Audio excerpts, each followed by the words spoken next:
ఈ కోణంలో నుంచి రివర్స్ వెళ్తున్నారు. ఇప్పుడు వీళ్ళు ఏం చేస్తారు, ఉద్యోగిని వేధిస్తారు, నువ్వు ఇంకా పిండు పిండు పిండు అంటారు. వీళ్ళు వ్యాపారస్తుని వేధించడం చేస్తారు. ఇప్పుడు జిఎస్టీ అంటే ఎట్లాగొస్తుంది, నీ సంపాదన ఎంతైతే నీ బ్యాంక్ అకౌంట్లో కనబడదో దాని మీద. అలా కాకుండా అడ్వాన్స్ కట్టమంటం ఏంటి?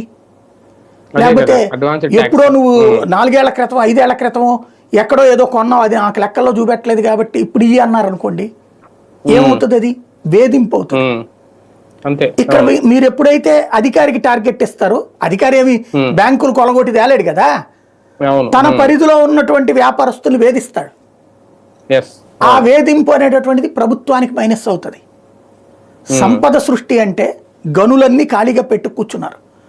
70% గనులు తవ్వట్లా. ఎందుకు? ఓన్లీ రాజకీయ అవసరాల కోసం. మనకి రాజకీయ నాయకుడు వాళ్ళందరూ నా బానిసల్లాగా ఉండాలంటున్నారు. ఆ బానిసలుగా ఉండటానికి ఆ తవ్వేటటువంటి వాళ్ళు ఒప్పుకోవట్లా. ఆ సమస్య సాల్వ్ చేస్తే నీకు డబ్బులు వస్తాయే భారీగా. లేదు, మొత్తం రద్దు చేసి ప్రభుత్వమే తవ్వు, ప్రభుత్వమే అమ్ము, ఐరన్ ఓరా, క్వాడ్జా, ఏ గన్లు అయినా సరే బోల్డ్ డబ్బులు వస్తాయిగా ప్రభుత్వానికి. జస్ట్ తవ్వేవాడికి అవుట్ సోర్సింగ్ అంతే. ఈ డబ్బులన్నీ నువ్వే సంపాదించుకో, వస్తుంది కదా. అట్లాగే ఇసుకది సరే అయిపోయింది, అది మొత్తం పార్టీ వాళ్ళే తినేస్తున్నారు డబ్బులు జనాలకు. అది ప్రభుత్వం